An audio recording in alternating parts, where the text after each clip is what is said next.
بسم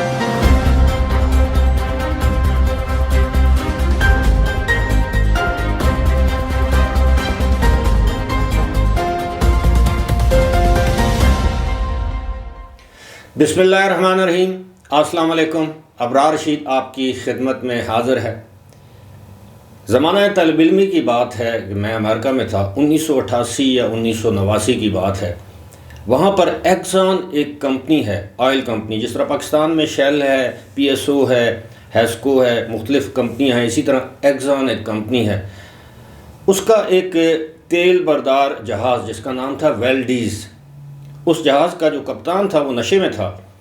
اس نے وہ جہاز ٹکرا دیا الاسکا میں کسی جگہ ایک ساحل پر، جس کے نتیجے میں کوئی ہزاروں ٹن جو ہے وہ خام تیل جو تھا وہ الاسکا کے جو سمندری علاقہ تھا اس میں وہ گر گیا، جس کی وجہ سے بہت بڑی، جسے کہتے ہیں نا، جو سمندری جو حیات ہے اس کو نقصان پہنچا۔ اب یہ الاسکا جو لوگ امریکہ سے واقف ہیں، مین لینڈ امریکہ سے کافی دور ہے، وہ رشیا کے قریب آ کے لگتا ہے، اور وہ وہاں کے لوگوں نے پورے امریکہ کے لوگوں نے ایکسان کمپنی کا ایک، جسے کہتے ہیں، بائیکاٹ کر دیا کہ وہاں سے وہ پیٹرول نہیں ڈلواتے تھے۔ امریکہ میں پیٹرول کو گیس کہتے ہیں۔ یہاں تک کہ اس زمانے میں تقریباً $1.25 $1.5 اس طرح کے قریب گیلن، وہاں پہ گیلن کے حساب سے پیٹرول فروخت ہوتا ہے، تو وہ تقریباً $1.25 گیلن پیٹرول کی قیمت تھی اس زمانے میں، اور گیلن وہاں کا 4 لیٹر کا ہوتا ہے۔ تو ایکسان کمپنی نے 80 سینٹ، اندازہ کیجیے 80-85 سینٹ پہ اپنا پیٹرول جو ہے وہ فروخت کرنے کے لیے بینر آویزاں کر دیے، لیکن امریکن ایکسان پیٹرول پمپ پر نہیں جاتے تھے۔ اگر کوئی شخص وہاں سے پیٹرول ڈلوا کے نکلتا تو دوسرا گزرنے والا اس کو وہ لان تان کرتا تھا کہ تمہیں شرم نہیں آتی کہ انہوں نے کتنا بڑا نقصان کر دیا ہماری انوائرمنٹ کا اور اپنے ان کے۔ یہ واقعہ آپ کو سنانے کا مقصد کیا ہے؟ مقصد یہ ہے کہ وہ قومیں کتنی باشعور ہیں، ویل اویئر ہیں، کہ جب وہ دیکھتے ہیں کہ کوئی کمپنی، کوئی ملک، کوئی علاقہ، کوئی ذاتی، وہ کہتے ہیں کہ سب سے بہترین کام یہ ہے کہ ان کی مصنوعات کا بائیکاٹ کر دیں۔ اب یہ واقعہ سنانے کا مقصد بھی کیا ہے؟ میرے ایک عزیز ہیں، وہ بلکہ عزیزہ ہیں، وہ اسلام آباد میں ایک بہت بڑی یونیورسٹی میں زیر تعلیم ہیں، ہاسٹل میں رہتی ہیں۔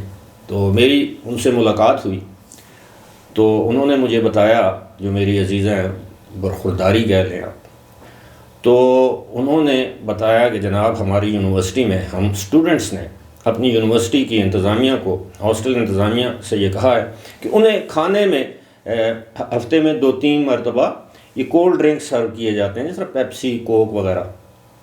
تو ہم نے ان سے گزارش کی اپنی ہاسٹل کی انتظامیہ سے، جی کہ ہمیں کوک یا پیپسی نہ دیا کریں، اس کا متبادل کوئی ڈرنک ہمیں آپ دے دیا کریں۔ اب ظاہر ہے وہ پیسے لیتے ہیں۔ تو انہوں نے کیا کیا کہ پورے اس، یعنی یہ ہزاروں کی تعداد میں ہاسٹل میں بچے بچیاں رہتے ہیں، تو انہوں نے پاکستانی، اب اس مشروب کا میں نام نہیں لے سکتا، لیکن ایک پاکستانی مشروب جو ہے وہاں پر فراہم کرنا شروع کر دیا۔ اسی طرح وہاں پر میک ڈونلڈز اور KFC والوں کی روزانہ ان کی جو ڈیلیوری بوائز ہوتے ہیں ان کی لائن لگی رہتی تھی۔ تو پھر تمام یونیورسٹی کے تقریباً 99% جو اسٹوڈنٹس تھے، انہوں نے تمام میک ڈونلڈ، پیزا ہٹ، KFC ان کا بائیکاٹ کر دیا۔ اسلام آباد میں بھی، اور ظاہر ہے دیگر یونیورسٹی کے اسٹوڈنٹس نے بھی اس طرح کیا ہوگا۔ اس کا نتیجہ کیا نکلا کہ میک ڈونلڈز نے ڈیل لگانا شروع کر دی کہ جو برگر اور جو بھی چیز پہلے 1300، 1400، 1500 روپے کی تھی، وہ 600 روپے میں، 500 روپے میں ڈیل آفر کرنے لگے کہ جناب یہ ڈیل ہے۔ لیکن آپ یقین کیجئے گا کہ مجھے اتنی خوشی ہوئی ہے کہ اس وقت ہماری جو نوجوان نسل ہے، جو باشعور ہے، انہوں نے تمام ان مصنوعات کا، پروڈکٹ کا بائیکاٹ کر دیا ہے، جن کے بارے میں انہیں تھوڑا سا بھی شائبہ ہو کہ اس کے پیچھے اسرائیل ہے یا اسرائیلی کمپنیاں ہیں۔ آپ کو میں اپنا ذاتی تجربہ بتاتا ہوں۔ میرے شہر میں میرے گھر سے ہارڈلی 2 کلومیٹر 1.5 کلومیٹر دور. وہاں پہ رات کو اکثر اس طرح سڑک پر لائنیں لگی ہوتی تھیں کہ ایسے گمان ہوتا تھا کہ جیسے گیس کی شارٹیج ہو نا گیس اسٹیشنز پر CNG اسٹیشنز پر، تو وہ جو لائنیں لگ جاتی ہیں اس طرح کی لائنیں لگی ہوتی تھی. تو وہ لائنیں لگی ہوتی تھی. یہاں پر ایک KFC ہے، کنٹکی فرائیڈ چکن، اس کی ڈرائیو تھرو پہ لائنیں لگی ہوتی تھی. اندر تو بیٹھنے کی جگہ ہی نہیں تھی، جگہ ملتی ہی نہیں تھی. تو اب میں جب رات کو کسی وقت وہاں سے اچھا یہ لائنیں رات کو 2 بجے تک 2:30 بجے تک یہ لائنیں لگی رہتی تھیں. اب میں جب رات کو 11 بجے بھی وہاں سے اگر کبھی میرا گزر ہو تو آپ یقین کیجئے کہ اکا دکا گاڑی وہاں پر نظر آتی ہے. میرے شہر میں میکڈونلڈز بند ہو چکا ہے، جی ہاں، اور ایک ہی میکڈونلڈ تھا، اور سننے میں آیا ہے کہ شاید پیزا ہٹ والے بھی بند کر رہے ہیں. میں اس کے بارے میں کنفرم نہیں ہوں. اب دیکھیں اسی طرح یہ جس طرح اسرائیل ظلم کر رہا ہے پوری. اچھا ایک کمپنی ہے زارا، بنیادی طور پر وہ اسپین کی کمپنی ہے. یہ ڈیزائنر برانڈڈ جوتے بھی بناتی ہے، ملبوسات، جیکٹس اور جو بھی کپڑے وغیرہ، گارمنٹس، ہر چیز، مطلب ایک کمپنی ہے زارا. انہوں نے ایک کیمپین چلائی جیکٹ کے نام سے. اس پہ شائبہ یہ ہو رہا تھا کہ شاید یہ جو فلسطین، جو غزہ میں جو کچھ ظلم و ستم کر رہا ہے، اس میں اس کیمپین میں وہ توڑ پھوڑ، وہ ٹوٹی پھوٹی عمارتیں دکھائی گئی تھیں. تو پوری دنیا میں، صرف میں مسلمانوں کی بات نہیں کر رہا، پاکستانیوں کی بات نہیں کر رہا، ہمارے اتنی تو وہ بائنگ پاور ہی نہیں ہے. پوری دنیا میں، ویسٹرن ورلڈ میں لوگوں نے زارا کے جو آؤٹ لیٹس ہیں یا سٹورز ہیں ان کے سامنے دھرنے دینے شروع کر دیے. اور اس کے بعد ان کو 3 دن پہلے یا 2 دن پہلے زارا نے معافی مانگی، زارا کمپنی نے، کہ جناب یہ کیمپین ہم نے شروع کی تھی، اس میں ہم نے غزہ کو نہیں دکھایا ہوا، کچھ اور ہم نے کسی اسٹوڈیو میں یہ شوٹ کی ہے، اور یہ کیمپین ہم نے جولائی میں شوٹ کی ہے اور ستمبر میں ہم نے لانچ کرنی تھی. تو یہ تو اسرائیل اور فلسطین کی جنگ سے پہلے کا سارا کچھ ہے. تیسرا ایک اور واقعہ آپ کو سناتا ہوں. اسٹار باکس ایک کمپنی ہے جو کافی شافی اس طرح پوری دنیا میں ان کے جو ہے نا. میں اس دن دیکھ رہا تھا کہ ٹرکی میں، شاید استنبول میں، جو بہت بڑا ان کا جو ایئرپورٹ ہے، سب سے بڑا میرا خیال ہے اس وقت دنیا میں سب سے بڑا اگر کوئی ایئرپورٹ ہے تو وہ استنبول ایئرپورٹ ہے. تو وہ استنبول ایئرپورٹ پہ جو اسٹار باکس کافی کی جو شاپ ہے یا جو بھی آپ کہہ لیں، اس کی مینیجر نے کہا کہ ہماری 70% ہماری جو سیل ہے وہ گر چکی ہے. اسی طرح یو اے ای میں میرا بہت زیادہ آنا جانا رہتا ہے. یو اے ای میں سیم سچویشن ہے. وہاں پہ بھی جو باشعور لوگ ہیں، ضروری نہیں کہ وہ اماراتی ہوں یا پاکستانی ہوں، انڈینز ہوں یا مسلمان ہوں، نہیں، وہاں پہ گورے بھی بہت زیادہ ہیں. پوری دنیا کی ہر رنگ اور نسل کی مخلوق وہاں پر موجود ہے. انہوں نے بھی اس طرح کی جتنی بھی بڑی کمپنیز ہیں، آؤٹ لیٹس ہیں، ان کا بائیکاٹ کر رکھا ہے. حالانکہ بہت سے ویورز کے علم میں شاید یہ بات نہ ہو کہ یو اے ای میں ایک قانون بنایا گیا ہے. جب انہوں نے اسرائیل کو تسلیم کیا، ریکگنائز کیا، سفارتی تعلقات قائم کیے 2021 میں، جب یہ انہوں نے تسلیم کیا، تو اس کے بعد یو اے ای میں یعنی متحدہ عرب امارات میں ایک قانون بنایا گیا. قانون کیا تھا کہ متحدہ عرب امارات میں اسرائیل کے خلاف کوئی بھی بات کرنا، پبلش کرنا، پوسٹ کرنا، یہ خلاف قانون ہے اور قابل دست اندازی پولیس ہے. یعنی اس کو جرم قرار دیا گیا، اور آج بھی اسی طرح ہے. تو ایک طرف ہمارے اسلامی ممالک کے نام نہاد جو حکمران ہیں وہ اسرائیل کے، جسے ہم کہتے ہیں، تھلے لگے ہوئے ہیں، نیچے لگے ہوئے ہیں، لیکن جو عوام ہے وہ باشعور ہے. ابھی اسلامی دنیا میں، اسلامک ورلڈ میں جو سب سے بڑا مظاہرہ ہوا ہے وہ موراکو میں ہوا ہے، مراکش میں.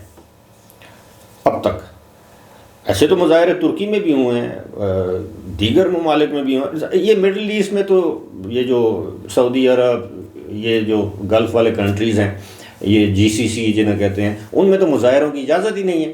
پاکستان میں آپ کو پتہ ہے جو مظاہرے ہوئے ہیں، کوئی 1 یا 2 جماعتوں نے مظاہرے کیے ہیں، اس کے بعد ٹائیں فش.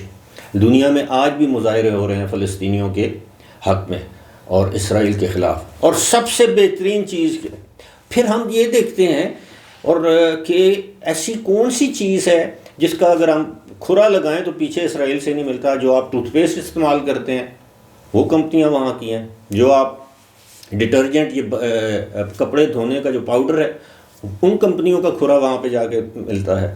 یہ جو ہم صابن استعمال کرتے ہیں, یہ جو ہم پرفیوم استعمال کرتے ہیں, ٹوتھ پیسٹ ہے, شیونگ جیل ہے, کریم ہے, جس چیز پہ ہاتھ رکھو ان کا لیکن کم از کم جس حد تک ممکن ہو ہم میڈ ان پاکستان پہ جا تو سکتے ہیں نا, کم از کم اور کچھ بھی نہیں. اپنے پاکستانی لوگوں کو, پاکستانیوں کو فائدہ ہوگا, کمپنیاں انڈسٹری چلے گی تو پاکستانیوں کو وہاں پہ روزگار ملے گا, وہ منافع میں جائیں گی تو مزید لوگوں کو رکھیں گی. لیکن ہم برانڈ کانشیس مخلوق ہیں. ہم چاہتے ہیں کہ جناب, اب میں اپنی تعریف نہیں کرنا چاہتا لیکن میں نے خود ایک برانڈڈ جیکٹ پہنی ہوئی ہے, لیکن یہ میں نے بہت پہلے خرید رکھی ہے. اب اگر مجھے موقع بھی ملے تو میں کسی ایسی کمپنی کی کوئی ایسی چیز نہیں خریدوں گا جس کا کھرا وہاں پہ ملتا ہو. اور دوسری بات یہ ہے کہ ہاں, بامر مجبوری, آپ کو پتہ ہے بامر مجبوری ہمارے دین میں جو سور کا گوشت ہے اس کے کھانے کی بھی اجازت ہے. بامر مجبوری کچھ اور کھانے کو نہ ہو اور آپ مر رہے ہوں. اسی طرح پاکستان میں اب جیسے اگر آپ دیکھیں تو پھر تو بندہ اگر یہ سوچے کہ یہ ادویات ہیں, یہ جتنی بھی فارماسیوٹیکل کمپنیز ہیں, ان میں سے میرا خیال ہے 70% آر اونڈ بائی, اب میں کسی کا نام اگر لوں تو پھر یہ میرے لیے بھی مسئلہ ہو سکتا ہے. آپ یقین کیجئے کہ پتہ نہیں 60-70% کمپنیز آر اونڈ بائی انہی کی ہیں جو ہم انجیکشن لگوا رہے ہیں, جو ہم اینٹی بایوٹک کھا رہے ہیں, جو ہم ویسے جو ہر قسم کی دوائی ہے, دل کی دوائی ہے, بلڈ پریشر کی دوائی ہے, کوئی اور دوائی ہے, تو یہ ساری سب چیز پر ان کی دسترس ہے, قبضہ ہے. اور یہی وجہ ہے کہ سب کچھ ہونے کے باوجود مسلمان اس طرح. لیکن ایک بات یاد رکھیے, اسرائیل کو اس قدر نقصان پہنچ رہا ہے کہ اب اسرائیل کے اندر سے جنگ بندی کی آوازیں آنا شروع ہو چکی ہیں. وہ جو فوجی جو مارے جا رہے ہیں ان کے اہل خانہ کہہ رہے ہیں کہ جناب یہ ہم کیا کر رہے ہیں, کس کی خاطر یہ سب کچھ کر رہے ہیں. اب ان کو احساس ہو رہا ہے. اور جب جس طرح ہوتا ہے نا کہ بعض اوقات انسان اپنے بوجھ تلے خود ہی دب جاتا ہے, اور انشاءاللہ آپ دیکھیے گا کہ اللہ کے ہاں دیر ہے اندھیر نہیں ہے. یہی مسلمان ممالک جو ہیں یہ ایک نہ ایک دن آپ سے اور مجھ سے یہ کہتے ہوئے آپ کو نظر آئیں گے کہ جی اب ٹھیک ہے جی, اب جو کچھ ہونا تھا ہو گیا ہے, اب میرا خیال ہے اسرائیل کو تسلیم کر لینا چاہیے, بہتری اسی میں ہے. تو وہی بات کہ ہے جرم ضعیفی کی سزا مرگ مفاجات. فی الحال مجھے دیجیے اجازت. خدا حافظ.